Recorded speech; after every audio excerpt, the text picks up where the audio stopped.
అందువల్ల ఇటువంటి ఒక అనుగ్రహాన్ని మనకు ఇస్తూ ఉన్నారు. ఈ విధమైనటువంటి కదలిక ఈ విశ్వావసునామ సంవత్సరములో ఉన్నది. ఈ విశ్వావసునామ సంవత్సరములో పాడి పంటలు, ఎర్రని నేలలు, సూర్యుడు ఎర్రనివాడు కాబట్టి ఎర్రని నేలలు బాగా పండుతాయి. పచ్చని పంటలకు చాలా విలువ, ఎందుకంటే బుధుడు సస్య అధిపతి అయ్యాడు. బుధునికి ఆకుపచ్చ రంగు అంటే పంటలు బాగా పండుతాయి అని చెప్పవచ్చు. అయితే అప్పుడప్పుడు ధరల విషయంలో కొన్ని గ్రహాలు, ఈ షష్ఠగ్రహ కూటమి అని అందరు అంటున్నారు, అలా అనరాదు, షట్ గ్రహ కూటమి అనాలి. షష్ఠ అంటే ఒకరిద్దరు సంస్కృతం చదువుకోకపోవటం వలన పండితులు వాళ్ళు షష్ఠ అంటే 6వ అని అర్థము. 6వ గ్రహము కాదు, 6 గ్రహాలు ఒక చోట చేరినది షట్ గ్రహ కూటమి. ఇది మీనములో ఏర్పడింది ఈ సంవత్సరం.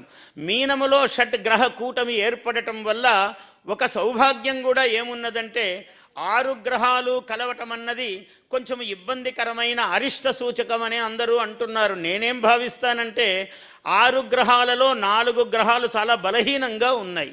అందువల్ల చిన్న చిన్న ఇబ్బందులు ఉంటాయి తప్ప అవి పెద్ద ప్రమాదకరములైనటువంటివి ఏవి ఉండవు అని నేను భావిస్తూ ఉన్నాను.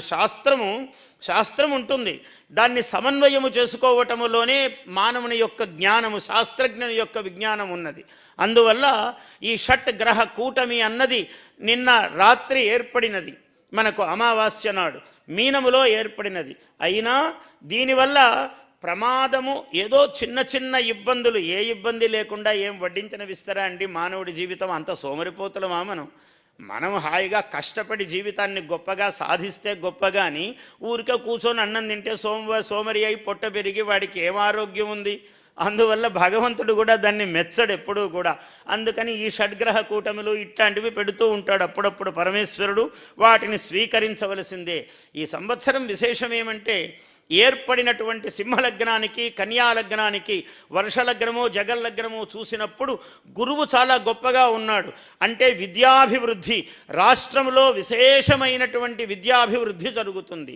ధార్మికమైనటువంటి కార్యక్రమాలు చాలా విశేషంగా జరుగుతాయి. మన దేవాదాయ శాఖ మంత్రి గారు ఇక్కడే ఉన్నారు, ఆనం వారు, చాలా అనుభవజ్ఞుడైనటువంటి మంత్రివర్యుడు ఆయన. అందుకనే ఈ ముఖ్యమైన శాఖ ముఖ్యమంత్రి గారు వారికి అప్పచెప్పారు.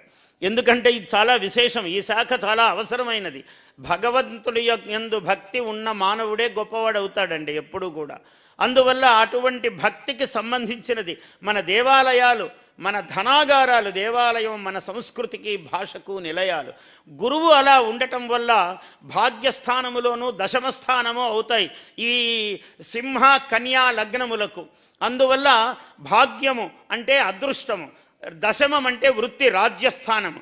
ఈ రెండింటిలో గురువు ఉన్న కారణంగా ఆధ్యాత్మికమైన చింతన, దేవాలయాలు పునః శోభను పొందటము, అలాగే విద్య, గురువు విద్యకు సంబంధించిన వాడు కాబట్టి విద్యా విషయాల్లో ప్రత్యేకమైన. అందుకనే ఇవాళ మనం చూస్తున్నాము కొన్ని అవి మొదలే ప్రారంభమయ్యాయి అనిపిస్తున్నది నాకు. ఎందుకంటే పిల్లలకు బరువులు లేని రోజు ఒకటి పెట్టారు. అంటే ఆయన గ్రహము వచ్చే ముందే కొంచెం ఆలోచనలు ఇచ్చి లోకేష్ గారు ముందుగానే దాన్ని ఏమన్నారు ఇంగ్లీష్లో ఫ్రీ బ్యాగ్ డే అన్నారు. నేనేమో తెలుగులో చెప్తున్నాను, బరువు మోయని రోజు. పిల్లవాడికి రోజూ బరువులే, చదువు బరువు కావాలి కానీ పుస్తకాల బరువు కాకూడదు. ఇటువంటి ఇంకా అనేక విద్యా ప్రణాళికలు, విశ్వవిద్యాలయాలు చాలా గొప్పగా ఏర్పడతాయి. చాలా విద్య రాణిస్తుంది, కళలు, విద్య.